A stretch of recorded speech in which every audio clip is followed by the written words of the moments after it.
नमस्कार, मेरा नाम है बायो अमन और स्वागत करता हूं आप सभी का बायो अमन पॉइंट पर। आज की इस वीडियो में क्लास 11th की बायोलॉजी हम लोग स्टार्ट कर रहे हैं और इसमें हमारा चैप्टर है सेल साइकिल एवं सेल डिवीजन, कोशिका चक्र एवं कोशिका विभाजन। इसके पहले हमने कोशिका चैप्टर पढ़ा, cell the unit of life, and इसके बाद हमने बायोमॉलिक्यूल पढ़ा, जैव अणु।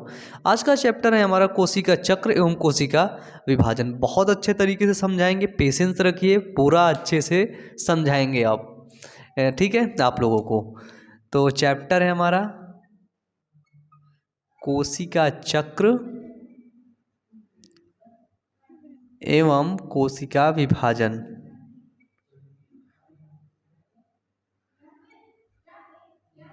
और 11th का जो चैप्टर है कोशिका, आप उसको अच्छे तरीके से पढ़ लेंगे तो आपको जो है आपके जो सारे डाउट होंगे ना सेल से रिलेटेड वो क्लियर हो जाएंगे। तो इस चैप्टर को पढ़ने से पहले आप जो है सेल वाला चैप्टर अच्छे से पढ़ लीजिएगा, ठीक है।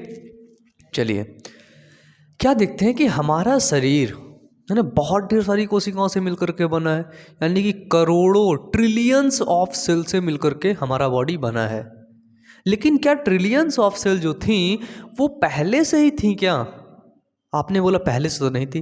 अगर देखा जाए आपका या फिर हमारा विकास कैसे हुआ है, विकास ऐसे हुआ है कि एक हमारे पास मम्मा है, प्यारी मम्मा है ना, और एक प्यारे पापा हैं, है ना, ये देखिए, ठीक है। इन मम्मा पापा से ही जो है बच्चे का विकास हुआ है। कैसे हुआ है ना। अब थोड़ा सा रिप्रोडक्शन चैप्टर में चलते हैं। तो इस मम्मा के पास एक अंडाणु था। क्या था? अंडाणु, अंडाणु कोशिका थी, है ना। और इस पप्पा के पास यानी कि इस फादर के पास एक शुक्राणु था, यानी कि शुक्राणु कोशिका थी, है ना। क्या थी? कोशिका, समझना। फिर ये अंडाणु कोशिका और शुक्राणु कोशिका आपस में मिलती है, एक युग्मनज का निर्माण करती है ना।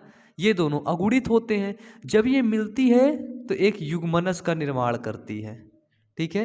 एक युग्मनज होता है जिसको बोलते हैं जाइगोट, ठीक है। फिर इसी जाइगोट में विदलन होता है, समसूत्री विभाजन होता है। फिर ये देखिए एक कोशिका है, फिर ये दो कोशिका बनती है, दो से फिर आप देखिए ये चार कोशिका बनती है, चार से कोशिका से फिर ये 8 कोशिका बनती है ना। और 8 कोशिका से बढ़ते बढ़ते बढ़ते बढ़ते धीरे धीरे ये एक छोटा सा बच्चा बना लेती है। 9 महीने के बाद जब बच्चा देखते हैं, 9 महीने का जो बच्चा होता है उसमें देखिए पूरे ऑर्गन डेवलप हो जाते हैं, है ना। आँखें, नाक, सब कुछ व्यवस्थित ढंग से, है ना, एक जो है बॉडी फंक्शन करने लगता है काम। फिर 9 महीने के बाद वो बड़ा होता है, फिर भी उसकी कोशिकाएं क्या करती हैं? ग्रोथ करती हैं, विभाजित होती हैं और उसको धीरे धीरे बड़ा करती हैं। देखिए मैं पहले छोटा सा था भाई, छोटा, सब लोग मेरे को डांटते थे, पीटते थे, मारते थे, है ना। आज से 15 साल 15 साल पहले। अब देखिए आज से 15 साल बाद देखिए मैं कितना बड़ा हो गया, इतना बड़ा हो गया है। अब तो सब लोग मेरे से ही डरने लगे, है ना। डरने मतलब ऐसे कह रहा हूँ, है ना, छोटे बच्चे मेरे से डरने लगे कि भाई पता नहीं कौन आ गया ये है ना। तो क्या हुआ कि मेरे शरीर के अंदर, आप लोगों के शरीर के अंदर जो भी कोशिकाएं थी, जो भी सेल्स थी, वो बढ़ी, है ना, वो ग्रोथ की। तो कोशिका के अंदर क्या होता है, अब देखिए। अब अगर आपने कोशिका वाला चैप्टर पढ़ा है, सेल वाला, है ना, देखिए ये एक कोशिका है। कोशिका की खोज रॉबर्ट हुक ने किया था 1665 ईस्वी में। कोशिका के अंदर एक होता है केंद्रक, है ना, और केंद्रक के अंदर होता है क्रोमैटिन धागे, और इसके बाहर होते हैं कोशिका अंग, है ना। थोड़ा सा बता देता हूँ, इस केंद्रक के अंदर पाया जाता है केंद्रक द्रव्य, और कोशिका के अंदर यहाँ पर पाया जाता है कोशिका द्रव्य, जिसको बोलते हैं साइटोप्लाज्म, है ना, इसको बोलते हैं साइटोप्लाज्म।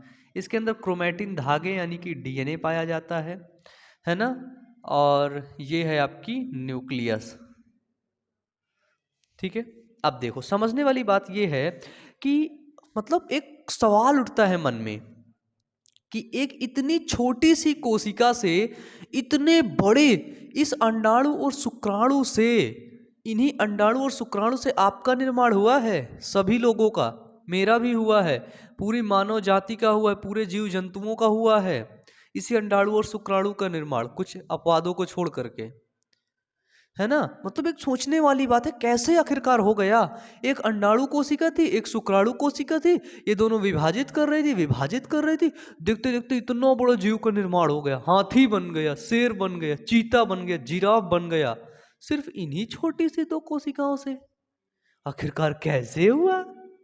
हाँ, अब इस चीज को हम लोग जानते हैं कि भाई कोशिका चक्र क्या है, क्या है कोशिका विभाजन और कैसे होता है, कैसे हो गए इतने विशाल काय जीव का निर्माण। इतना देखिए, मैं इतना बड़ा हो गया भाई, बताइए आप लोग इतने बड़े हो गए, इतने मेच्योर हो गए, इतने मोटे हो गए, बताओ। देखिए तो जैसे कि हमने देखा कि कुछ जीव पृथ्वी पर, कुछ जीव, कुछ ऑर्गेनिज्म यूनिसेलुलर होते हैं और कुछ मल्टी सेलुलर होते हैं। जो यूनिसेलुलर जीव होते हैं जैसे virus, bacteria, protozoa, diatoms, fungus, alga, है ना, ये सारे क्या हुए, प्रोटिस्टा, ये सभी आपके यूनिसेलुलर हुए। यूनिसेलुलर मतलब एक कोशिकी, है ना। और अगर मल्टी सेलुलर देखें, एनिमल्स, प्लांट, देखिए प्लांट्स कितने बड़े बड़े होते हैं, एनिमल्स कितने बड़े बड़े होते हैं, है ना। यही समझेंगे कि आखिरकार एक कोशिकाएं कैसे विभाजित करके, कैसे करके इतने बड़े जीव का निर्माण कर देती हैं। और बॉडी का, शरीर, बॉडी जो होती है, ह्यूमन बॉडी या फिर किसी जीवों का बॉडी की जो बॉडी जो बनी होती है ना, वो सेल से मिलकर के बनी होती है। जैसे हमारा घर पत्थर से मिलकर के बना होता है, ईंटों से मिलकर के बना होता है ना, ईंट लगाते लगाते लगाते लगाते बन जाता है। तो इसी तरह बॉडी जो होती है वो किससे मिलकर के बनती है, तो वो बनती है कोशिका से मिलकर के। किससे, कोशिका से। और कोशिका के अंदर होता है कोशिका चक्र और कोशिका विभाजन। क्या होता है, तो वो होता है कोशिका चक्र और कोशिका विभाजन। तो अब सबसे पहले हम लोग पढ़ेंगे सेल साइकिल।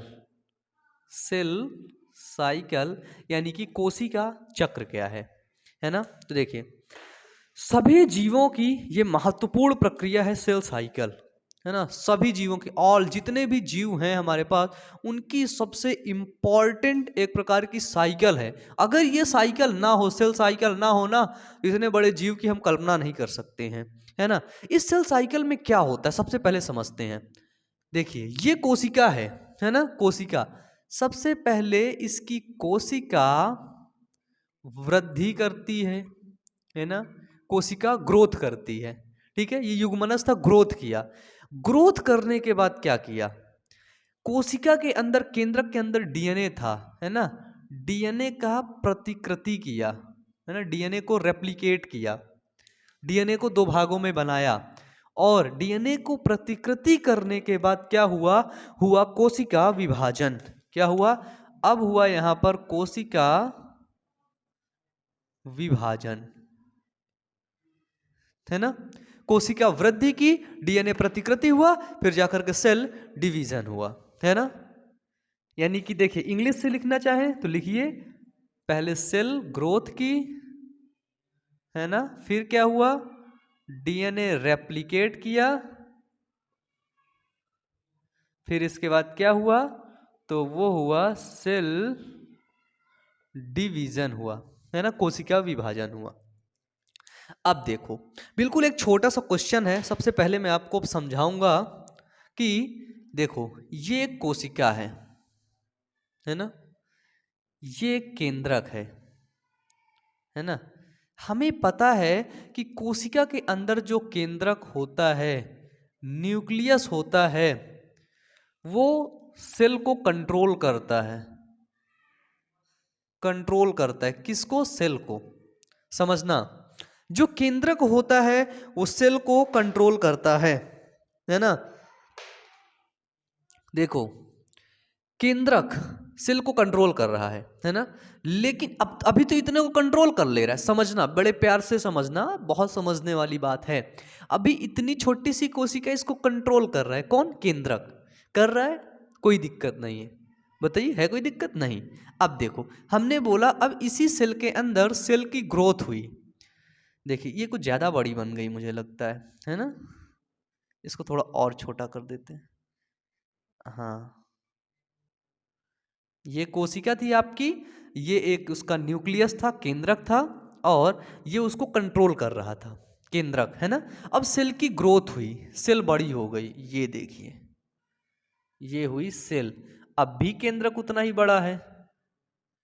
अभी तक तो ये सेल, ये जो केंद्रक था, ये जो न्यूक्लियस था, समझना, ये न्यूक्लियस कंट्रोल कर रहा था किसको? इस पूरी सेल को, इस पूरी कोशिका को ये कंट्रोल कर रहा था। इस पूरी कोशिका के अंदर जो चीजें हो रही थी वो मैनेज कर रहा था। जैसे आप समझिए कि एक बहुत जो है छोटा सा ऑफिस है ना, ऑफिस। उस ऑफिस को कंट्रोल करने के लिए एक मैनेजर रखा गया, एक मैनेजर। अभी उस ऑफिस में 10 लोग काम कर रहे थे, मैनेजर एक था। क्या था? 10 लोग काम कर रहे थे, मैनेजर एक था। लेकिन धीरे धीरे वो ऑफिस बड़ा हो गया, उसमें 100 लोग काम करने लगे। तो क्या मैनेजर एक रहेगा? एक मैनेजर 100 लोगों के पास जाकर के पूरा डाटा लेकर के आएगा? 100 लोगों को वो थाम सकेगा एक मैनेजर? नहीं ना। कितने मैनेजर लगेंगे भाई? 2 4 10 मैनेजर और लगेंगे, है ना। तो इसी तरह अभी सेल छोटी थी, एक केंद्रक था, कंट्रोल कर रहा था। कोशिका बड़ी हुई, कोशिका में वृद्धि हुई, समझना, इस सेल के अंदर वृद्धि हुई, कोशिका ने ग्रोथ किया। और जब कोशिका ग्रोथ कर ली, अब ये केंद्रक ने हाथ जोड़ लिया। केंद्रक बोला, ये जो छोटा सा केंद्रक रखा है, बोला भैया अब मेरे से नहीं हो पाएगा, मैं कंट्रोल कर ही नहीं पाऊंगा। अब जब केंद्रक ने बोल दिया कि मैं इसे कंट्रोल ही नहीं कर पाऊंगा, अब काम शुरू होता है। अब बोलता है कि यार भैया जब तू कर नहीं पाएगा तो फिर एक काम करो, इस केंद्रक का विभाजन करो, है ना, 2 केंद्रक बनाओ, ऐसे ही 2 केंद्रक बनाओ। देखो समझना, 2 टर्म याद रखना। क्या है? टर्म, यानी कि शब्दावली, है ना। ये टर्म आपको जिंदगी भर काम आने वाले हैं, है ना। पहला है कैरियो काइनेसिस और दूसरा है साइटो काइनेसिस, है ना। इंक डाल लूं मैं? चलिए ठीक है, इतना ही। देखिए, कैरियोकाइनेसिस का मतलब होता है केंद्रक विभाजन, है ना। और साइटोकाइनेसिस का मतलब होता है कोशिका द्रव्य विभाजन, है ना। 2 टर्म याद रखना, हमेशा जीवन पर्यंत काम आएगा, है ना। जब तक जिंदा रहोगे भैया, तब तक, जब तक मतलब बायोलॉजी में जिंदा रहोगे, है ना। कैरियोकाइनेसिस और साइटोकाइनेसिस। तो जैसा मैं समझाना चाहता हूं आपको कि कैरियोकाइनेसिस और साइटोकाइनेसिस, यानी कि पहले इसमें होता है केंद्रक विभाजन, इसके बाद होता है कोशिका द्रव्य विभाजन। ये 2 टर्म इतना इम्पॉर्टेंट है, इतना इम्पॉर्टेंट है बायोलॉजी पढ़ते समय, है ना। बायोलॉजी के लिए दोनों टर्म इतना इम्पोर्टेंट है जितना कि आपके लिए खाना भैया दाल चावल, है ना, उतना इम्पोर्टेंट है ये। ठीक है, कैरियोकाइनेसिस एंड साइटोकाइनेसिस। सबसे पहले इसमें क्या होगा? इसमें होगा कैरियोकाइनेसिस, यानी कि केंद्रक 2 भागों, मैनेजर 2 रखेंगे हम, है ना। यदि देखो, एक सिंपल से समझो, इतनी बड़ी बिल्डिंग थी, इसमें 10 लोग काम कर रहे थे, मैनेजर कितना था? 1, टोटल 11 लोग काम कर रहे थे। अब इसमें इस बिल्डिंग बड़ी हो गई, अब इसमें काम करने लगे 25 लोग। तो क्या एक मैनेजर संभाल पाएगा? नहीं संभाल पा रहा, है ना। तो हमने रख दिए 2 मैनेजर। ये देखिए, मैनेजर हमने कितने रख दिए? 2। तो ठीक इसी तरह अब इसमें होगा केंद्रक का विभाजन। ये केंद्रक बन गए अब 2। क्या हुआ? केंद्रक का विभाजन। केंद्रक के अंदर क्या पाया गया है? तो केंद्रक के अंदर पाया गया है डीएनए। तो क्या हुआ? डीएनए रेप्लिकेट हुआ। क्या हुआ भैया? डीएनए रेप्लिकेट हुआ, है ना। अब देखिए, जब डीएनए रेप्लिकेट हुआ, अब हुआ कोशिका का विभाजन, अब हुआ साइटोकाइनेसिस। क्या हुआ भैया? साइटोकाइनेसिस। साइटोकाइनेसिस यानी कि अब कोशिका द्रव्य का विभाजन हुआ, ये द्रव्य बटा, ये कोशिका बन गई, ये कोशिका, है ना। ये केंद्रक, ये केंद्र, अब फिर ये केंद्रक पूरे कोशिका को कंट्रोल कर रहा है ना। ठीक है, देखिए, ये 2 टर्म मैंने जो आपको बताएं, क्या वो समझ में आए? बताइए, आया ना समझ में? इसको मिटाता हूं, आप देखिएगा। चलिए इस साइड का भी मिटा दूं। देखिए कितने डायग्राम बना के आप लोग को समझाना पड़ता है ना। बताइए, है ना। कितने मम्मी भी बना देना पड़ता है, इधर इधर पप्पा को भी बनाना पड़ता है, सबको बना के समझाना पड़ता है ना। देखिए ये जो कोशिका थी, इस कोशिका से दो कोशिकाओं का निर्माण हुआ है। इस कोशिका को बोलते हैं मात्र कोशिका। क्या बोलते हैं? मात्र कोशिका। इंग्लिश में बोलेंगे मदर सेल। क्या बोलेंगे? Mother cell. अब ये जो इस मदर सेल से ये जो दोनों कोशिकाओं का निर्माण हुआ है, इसको बोलेंगे पुत्री या फिर संतति कोशिका। क्या बोलेंगे? पुत्री या फिर संतति कोशिका, जिसको बोलेंगे डॉटर सेल। क्या बोलेंगे? Daughter cell. इसको बोला हमने मदर सेल, इसको बोला हमने डॉटर सेल। अब क्वेश्चन ये आता है कि इसको मदर सेल ही क्यों बोलते हैं, इसको फादर सेल ही क्यों नहीं बोल देते हैं? अभी बताता हूं, रुको, इंक डाल लूं पहले। हाँ तो देखो, सबसे पहले यदि आप लिखना चाहें तो सेल साइकिल हेडिंग डाल लीजिए, कोशिका चक्र। उसमें लिख लीजिए कि सभी जीवों के लिए कोशिका चक्र अत्यंत महत्वपूर्ण प्रक्रिया है। कोशिका चक्र में कोशिका विभाजित होकर दो नई या अधिक संतति कोशिकाओं का निर्माण करती है। कोशिका चक्र आनुवांशिक नियंत्रण के अंतर्गत होता है। आनुवांशिक नियंत्रण यानी कि ये देखिए डीएनए प्रतिकृति आनुवांशिक नियंत्रण के अंतर्गत सेल साइकिल यानी कि कोशिका चक्र होता है। अब देखिए फादर का काम क्या होता है? फादर ने स्पर्म को माँ के फैलोपियन ट्यूब में रख दिया, छोड़ दिया, है ना, वेजाइना के थ्रू छोड़ दिया। अब स्पर्म गया फैलोपियन ट्यूब में, माँ से ही तो एक बच्चे का या फिर बच्ची का, पुत्री का निर्माण हुआ। माँ से ही तो संतान बनी।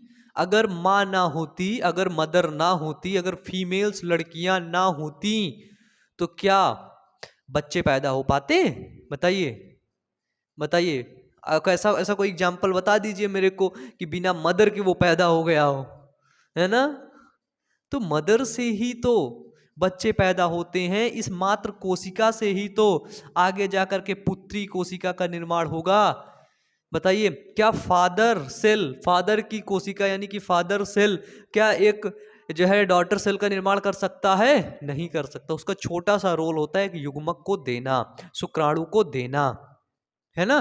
बाकी पूरा जितना प्रोसेस रहता है वो माँ का रहता है ना, मदर सेल का। इसलिए हमेशा अपनी मदर का, और जितनी भी गर्ल्स हैं ना, जितनी भी गर्ल्स, जितनी भी फीमेल्स हैं, उन सभी की इज्जत करना, क्योंकि उन्हीं से ही तुम्हें जीवन मिला है, उन्हीं से ही तुमको जीवन मिला है ना। जितनी भी फीमेल्स हैं, गर्ल्स हैं, मदर्स हैं, सभी को रिस्पेक्ट देना, है ना। और जितने लड़के अपने आप को बहुत ही ज़्यादा तोप समझते हैं ना, उन्हें लगता है कि मैं बहुत पावरफुल हूँ, है ना, लड़कियाँ कुछ नहीं हैं, वो लड़कियों को अपशब्द बोलते रहते हैं, इधर उधर उल्टा सीधा बोलते, कमेंट करते रहते हैं। याद रखना, बहुत कमज़ोर हो तुम, बहुत कमज़ोर, है ना। लड़के, पता है पृथ्वी जो इधर नेचर में क्या होता है, प्रकृति यदि 100 लड़कियां पैदा करती है ना, तो 115 लड़के पैदा करती है। क्योंकि 115 लड़के इसलिए पैदा करती क्योंकि ये बड़े होते होते 15 तो मर जाते हैं, 15 तो राम नाम सत्य हो जाता है उनका, है ना, ताकि रेशियो बराबर रहता है। इसलिए याद रखना, लड़कियां सबसे पावरफुल पहले से थी, आज भी हैं और हमेशा रहेंगी। बस ये रहता है उनको हमेशा दबा दिया जाता है, उनको उनकी ऊर्जा का जो है पता ही नहीं चलता है कि यस हम इतने पावरफुल हैं। उनको पता ही नहीं चलता है कि यार हमारे अंदर इतनी पावर है, तो ये लगता है कि बस जो भी है यही है। भाई सच में आप लोगों के अंदर बहुत कैपेबिलिटी है, बहुत ही पावर है।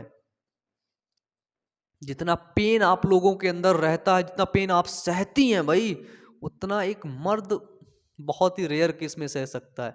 यार सच में आप सभी लोग रिस्पेक्टेड हैं, सभी लोग, है ना। और मेरे सभी जितने भी प्यारे बच्चे हैं, वो चाहे बच्चे हों चाहे बच्चियां हों, दोनों बहुत ही ज़्यादा अच्छे हैं, है ना। चलिए, तो क्या होता है कि मातृ कोशिका से ही पुत्री कोशिका का निर्माण होता है ना।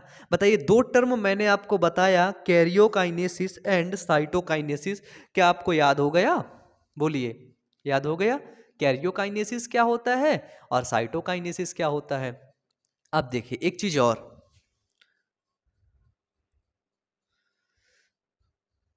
वन सेकेंड, है ना। देखिए जैसे इस मात्र कोशिका से, है ना, कोशिका में वृद्धि हुई, डीएनए प्रतिकृति हुआ, फिर कोशिका का विभाजन हुआ, दो कोशिकाएं बन गई ना, बनी। अब देखिए फिर यही पुत्री कोशिका के अंदर देखो क्या हुआ, फिर से इसके अंदर हुआ वृद्धि, है ना, इन दोनों के अंदर वृद्धि हुआ, फिर वृद्धि के बाद डीएनए प्रतिकृति हुआ, ये वृद्धि हो गई दोनों में, ये दोनों के अंदर डीएनए प्रतिकृति हो गया, है ना। फिर क्या हुआ, कोशिका विभाजन हो गया, फिर देखो दो कोशिकाएं बन गई, है ना। ये देखो तो एक कोशिका थी, दो बनी, दो से चार बनी, चार से आठ बनी, आठ से 16 बनी, 16 से 32, 32 से 64, ऐसे कोशिकाएं बनती गई, है ना। तो इसी तरह कोशिका का विभाजन होता जाता है, ये सेल साइकिल चलता जाता है, सेल डिवीजन होता जाता है। लेकिन याद रखना एक एज में आकर के कोशिका का विभाजन रुक जाता है ना। ऐसा नहीं है कि वो कभी होता ही नहीं, रुक जाता है, मतलब ग्रोथ रुक जाती है। अगर कहीं चोट लग गई, जैसे अभी तुम्हें चोट लग गई, तो फिर कोशिकाएं शुरू हो गई बनाना उसको, है ना। मतलब ये नहीं कि तुम्हें हमेशा बढ़ाती रह गई, बढ़ाती रह गई, बढ़ाती रह गई, पता लगे तुम बहुत लंबे हो गए, इतने लंबे, इतने लंबे कि भाई बोर्ड फाड़ के चले गए ऊपर, 2 साल बाद में इतना लंबा हो गया, कैमरा वहां लगने लगे दूर, है ना। तो इतना भी लंबा नहीं होता इसमें, छोटा सा लंबा होता है, फिर वो रुक जाता है। और फिर अगर कहीं पर मेरे हाथ में चोट लग गई, या फिर मेरा हाथ टूट गया, या फिर पैर में चोट लग गई, खून निकलने लगा, मांस कट गया, धीरे धीरे करके वो रिकवर होने लगती है ना, कोशिका विभाजन फिर से चलने लगता है ना। तो सेल कंट्रोल होती है, क्या होती है, सेल कंट्रोल होती है। और कंट्रोल कौन करता है, तो कंट्रोल करता है कोशिका के अंदर पाया जाने वाला केंद्रक, जिसकी खोज रॉबर्ट ब्राउन नामक वैज्ञानिक ने किया था। उसी केंद्रक के अंदर जेनेटिक मटेरियल भरा होता है। बताइए समझ आया, आया समझ में। तो इसी मात्र कोशिका से, मदर सेल से डॉटर सेल का निर्माण हुआ है। मिटा दूं इसको, मैं मिटा दूं, बताइए। यहां पे एक चीज और आपको समझाना है, कोशिका विभाजन आप समझ लीजिए पहले, है ना। कोशिका विभाजन के 2 टर्म हैं, उसको समझना बहुत जरूरी है, बहुत ज्यादा जरूरी। कोशिका विभाजन मेनली होता तो 3 प्रकार का है, लेकिन पढ़ेंगे हम 2 प्रकार का, है ना। एक होता है समसूत्री विभाजन, जिसको बोलते हैं माइटोसिस डिवीजन, है ना, माइटोसिस डिवीजन, यानी कि समसूत्री विभाजन। और दूसरा होता है मियोसिस डिवीजन, यानी कि अर्धसूत्री विभाजन। पहला समसूत्री, दूसरा अर्धसूत्री, और तीसरा होता है असूत्री विभाजन, है ना। याद रखना जो समसूत्री विभाजन होता है, जैसे ये एक कोशिका है ना, ये एक कोशिका है ना। इस कोशिका के अंदर 46 क्रोमोसोम है। ये समसूत्री विभाजन होता क्या है समझो, इस कोशिका के अंदर 46 यानी कि 46 क्रोमोसोम हैं। तो जब ये कोशिका विभाजित होगी तो कोशिका की ग्रोथ होगी, डीएनए की प्रतिकृति होगी। ये हुई कोशिका की ग्रोथ, ये हुआ डीएनए की प्रतिकृति, यानी कि 2 केंद्रक अब बना लिया, है ना। अब इन दोनों केंद्रक के अंदर जो जेनेटिक मटेरियल रहेगा, जो अनुवांशिक पदार्थ रहेगा, इस कोशिका के अंदर 46 गुणसूत्र थे, तो इसके अंदर भी 46 गुणसूत्र होंगे, और इसके अंदर भी 46 गुणसूत्र होंगे, है ना। फिर होगा कैरियोकाइनेसिस, हो गया। अब होगा साइटोकाइनेसिस, एक कोशिका ये जिसके अंदर 46 क्रोमोसोम, एक कोशिका ये जिसके अंदर 46 क्रोमोसोम, ठीक है। तो समसूत्री विभाजन में गुणसूत्रों की संख्या समान होती है। क्या होती है, पहला पॉइंट, कि समसूत्री विभाजन में गुणसूत्रों की संख्या समान होती है। और समसूत्री विभाजन से 2 पुत्री कोशिकाओं का, यानी कि 2 डॉटर सेल का निर्माण होता है। ठीक है, किसका? तो 2 डॉटर सेल का निर्माण होता है। अब देखिए, जो अर्धसूत्री विभाजन होता है यानी कि मियोसिस डिवीजन होता है, वो 2 प्रकार का होता है। एक होता है मियोसिस फर्स्ट यानी कि अर्धसूत्री विभाजन फर्स्ट, और दूसरा होता है अर्धसूत्री विभाजन सेकेंड, है ना। अर्धसूत्री विभाजन में समझना क्या होता है, देखो बिल्कुल सिंपल है। ये हमारे पास एक सेल है ना। इसके अंदर है 46 क्रोमोसोम, 46 गुणसूत्र। गुणसूत्र जानते हो ना कैसा होता है? ये स्ट्रक्चर जानते हो, पढ़ाया था मैंने आपको। ये देखिए, है ना, ये डीएनए भरा हुआ है यहाँ पे।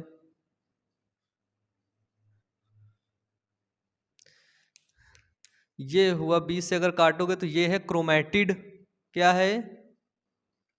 क्रोमैटिड फर्स्ट हुआ, ये क्रोमैटिड सेकंड हुआ, है ना। एक क्रोमैटिड, है ना, गुणसूत्र। तो मियोसिस डिवीजन क्या होता है, अर्धसूत्री विभाजन क्या होता है? अर्धसूत्री देखो फर्स्ट में क्या होता है, अर्धसूत्री फर्स्ट में जो है कोशिका ग्रोथ करेगी, 2 कोशिका, एक कोशिका बड़ी कर लेगी, है ना। कोशिका बड़ी हुई तो केंद्रक भी 2 बन गए, एक केंद्रक बन गया, ये केंद्रक बन गया। लेकिन केंद्रक के अंदर जो अर्धसूत्री विभाजन के दौरान केंद्रक के अंदर जो गुणसूत्र होते हैं वो आधे हो जाते हैं, आधे। यानी कि 46 था तो 23 गुणसूत्र इसमें, 23 गुणसूत्र इसमें। ये क्या है? तो ये है मियोसिस फर्स्ट डिवीजन। क्या है? Meiosis first. अभी अर्धसूत्री विभाजन कंप्लीट नहीं हुआ, पूरा नहीं हुआ। अब पूरा कैसे होगा देखना। अब इसी सेल के अंदर, अब बना दो इसको, हम बना देते 2 कोशिका, है ना।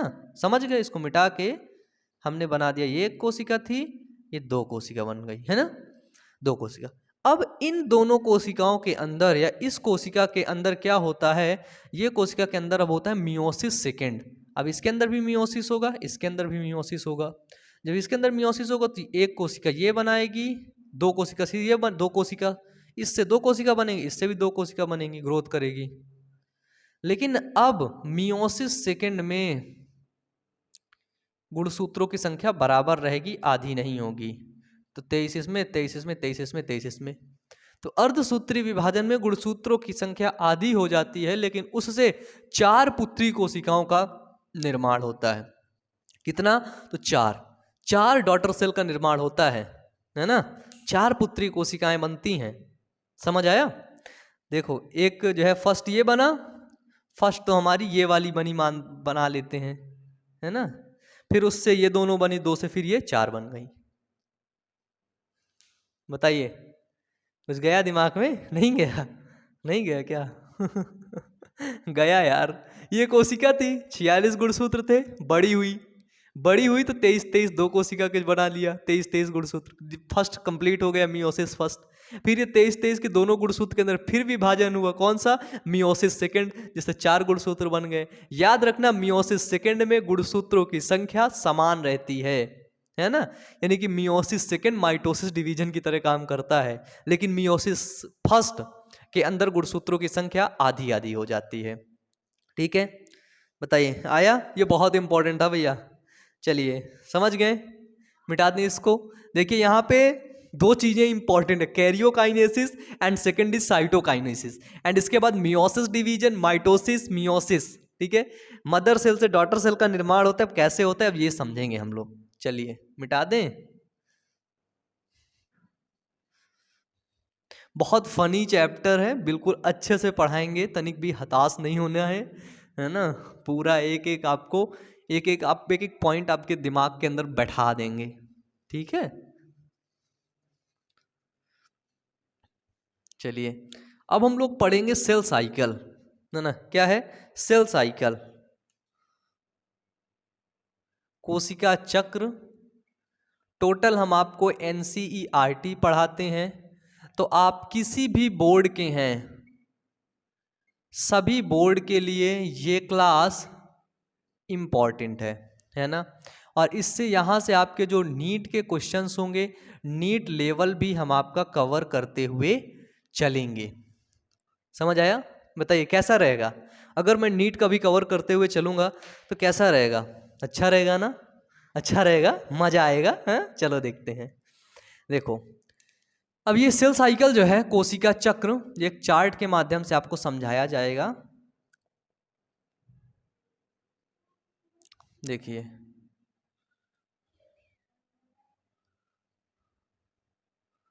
ठीक है, यहां से हम शुरू करते हैं। ओ, ये तो खराब हो गया है ना। ये मान लेते इसका सेंटर है, ठीक है। चलिए अब यहीं शुरू करते हैं। ये एक हमारे पास सेल है, क्या है, एक सेल है, ठीक है, कोशिका है। अब ये कोशिका क्या करेगी, आप मुझे बताइए, बताइए। कोशिका सबसे पहले विभाजन करेगी, या कोशिका अपना डीएनए का प्रतिकृति करेगी, या फिर कोशिका वृद्धि करेगी? बताइए, नीचे कमेंट बॉक्स में आप लोग कमेंट करके बताइए, ये कोशिका क्या करेगी। तो ये कोशिका करेगी क्या, ग्रोथ, है ना। ये कोशिका करेगी वृद्धि।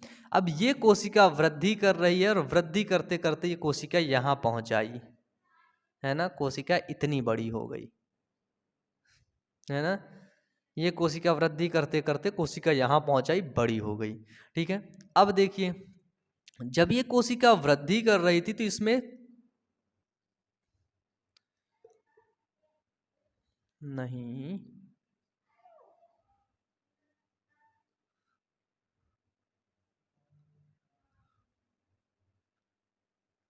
ये देखिए, ठीक है, कोशिका वृद्धि की। सबसे पहले जब कोशिका वृद्धि करती है तो उसको बोलते हैं जीवन फेज, है ना। क्या बोलते हैं, उसको बोलते हैं जीवन फेज, ठीक है।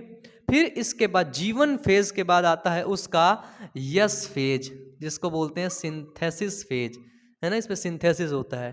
फिर इसके बाद होता है, आता है आपका G2 फेज। तो यदि ग्रोथ की फेज देखी जाए, ग्रोथ, है ना, कोशिका चक्र में दो मूल प्रवस्थाएं होती हैं, है ना। कोशिका चक्र की दो मूल प्रवस्थाएं, ठीक है। पहला हुआ जिसको बोलते हैं अंतरा अवस्था, अंतरा अवस्था, जिसको इंग्लिश में बोलते हैं इंटरफेज। क्या बोलते हैं, इंटरफेज। और दूसरा होता है यम प्रवस्था,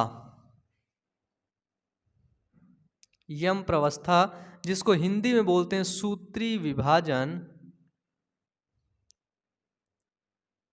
है ना। क्या बोलते हैं, सूत्री विभाजन। सूत्री विभाजन यानी कि माइटोसिस फेज। देखो, सूत्री विभाजन से मतलब होता है गुणसूत्र, है ना, क्रोमोसोम से इसका मतलब होता है ना, टर्म है, समझते चलो।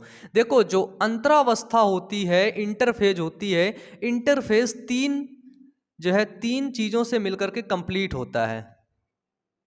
पहला जीवन, दूसरा यश, और तीसरा G2। पहला जीवन फेज, दूसरा यश फेज, तीसरा G2 फेज। पूरा डिटेल से बताएंगे, लेकिन ये साइकिल समझ लीजिए। पहले ये कोशिका थी, कोशिका ग्रोथ कर रही है। जब ग्रोथ कर रही है तो पहले उसने माँ का दूध पिया, फिर सेरेलैक खाया, है ना। एस से सेरेलैक, जी से हो गया, है ना, मान लेते माँ का दूध, है ना। फिर तीसरा उसने पिया, कंप्लॉन पिया। माँ का दूध, सेरेलैक, कंप्लॉन, जीवन फेज, एस फेज और G2 फेज। तो अब ये कोशिका बड़ी हो गई। क्या हो गई, अब ये कोशिका बड़ी हो गई। अभी तक क्या कर रहे हो, क्या हो रहा था, सेल में ग्रोथ हो रहा था।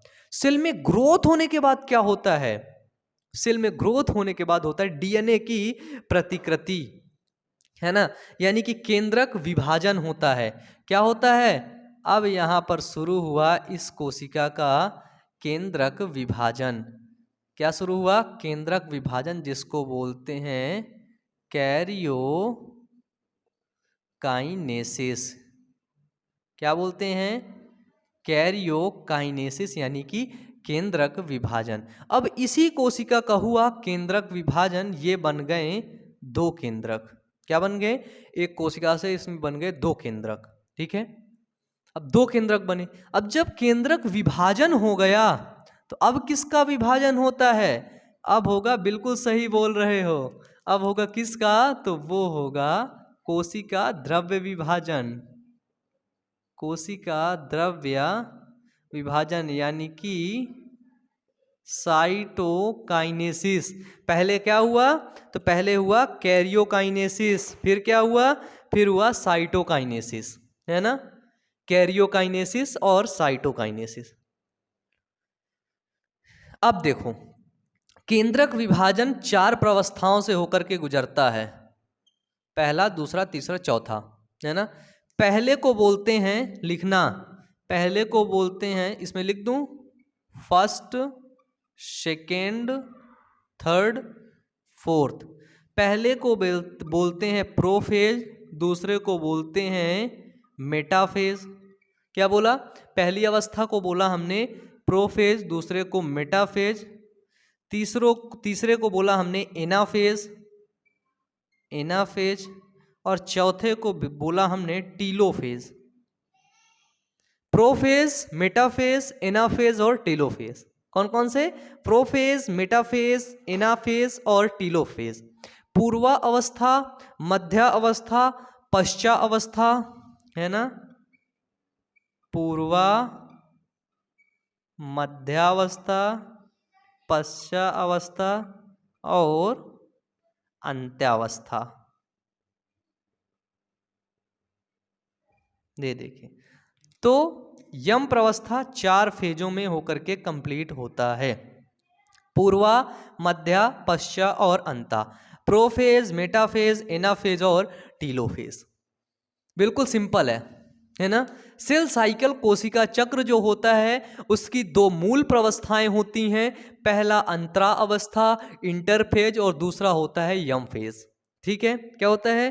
पहला होता है अंतरा अवस्था इंटरफेज। इंटरफेज 3 चीजों से मिलकर के कंप्लीट होता है, G1 फेज, S फेज और G2 फेज, है ना? और जो यम प्रवस्था होता है, सूत्री विभाजन माइटोसिस जो फेज होता है वो कैसे कंप्लीट होता है? 4 चीजों से, प्रोफेज, मेटाफेज, एनाफेज और टीलोफेज।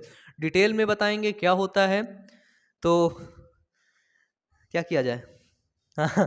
तो ये हुआ, देखो ये हुआ कैरियोकाइनेसिस। फिर कैरियोकाइनेसिस के बाद में तीसरी चीज आता है कोशिका द्रव्य विभाजन, है ना? यानी कि साइटोकाइनेसिस, है ना? क्या आता है? कोशिका द्रव्य विभाजन यानी कि साइटोकाइनेसिस। फिर साइटोकाइनेसिस के बाद कोशिका द्रव्य विभाजन हो गया, 2 कोशिकाएं बन गई, फिर 2 कोशिकाएं फिर वृद्धि की, यही साइकिल सेल के अंदर चलता रहता है। ठीक है, बताइए, आया समझ में? अब एक बात करें, नीट के अंदर एक क्वेश्चन पूछा गया था, नीट के अंदर पूछा गया था कि बताइए कोशिका चक्र कहां से शुरू होता है। उन्होंने बोला यस फेज G2, फिर यम फेज G1, फिर उन्होंने बोला G2 phase, yes phase, G1 phase और यम, फिर उन्होंने बोला G1 फेज, यस फेज, यम फेज और G2, फिर उन्होंने बोला G1 phase, yes phase, G2 phase और यम फेज। 4 ऑप्शन दे दिया गया। नीट का क्वेश्चन है, बताइए कोशिका चक्र कहां से शुरू होता है? बताओ। ये यस फेज यानी कि सिंथेसिस फेज से शुरू होता है क्या? नहीं, काट दो। G2 फेज से शुरू होता है क्या? यहां से शुरू होता है क्या? नहीं। शुरू कहां से होता है? यहां से ही ये कोशिका चक्र स्टार्ट होता है। ठीक है, यहां से ये क्या, ये कौन सी फेज है? G1 phase. कहां शुरू हुआ? G1, तो ये सही लग रहे हैं। G1 के बाद क्या आता है? यस आता है। G1 के बाद सिंथेसिस फेज आता है, बिल्कुल सही।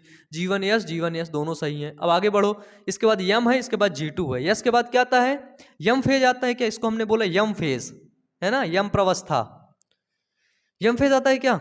नहीं ना।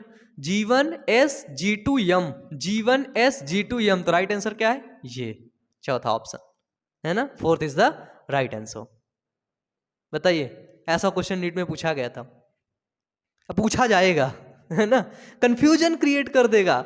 लेकिन अगर आपको याद है कि G1S G2 फिर एम फेज, G1S G2 फिर यम फेज, तो कहां से भूल पाओगे? बताओ। तो आप भूल ही नहीं पाओगे, है ना? तो मुझे उम्मीद है आज की क्लास जो है यहीं तक रखते हैं। आपको अच्छा लगा होगा, पढ़ के मज़ा आया होगा।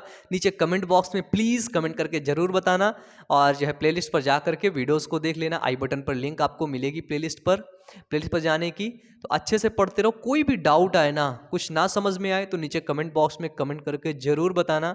मैं उसको आप लोगों को बहुत अच्छे तरीके से समझाऊंगा। और यदि आप लोगों को कुछ बात करनी है मेरे से पर्सनली, तो आप लोग इंस्टाग्राम पर जा सकते हैं, वहाँ पर सर्च करिए, कोई भी सोशल मीडिया हैंडल पर आप सर्च करिएगा बायो अमन, तो वहाँ पर मैं आपको मिलूंगा, और सारा कुछ आपके जितने भी डाउट्स होंगे मन में दिमाग में चल रहे होंगे, उन सभी को मैं सॉल्व करने का प्रयास करूंगा। तो अच्छे से पढ़ते रहिए, मेहनत करते रहिए, हंसते रहिए, और सभी लोगों को हंसाते रहिए। Wish you all the best. Thank you.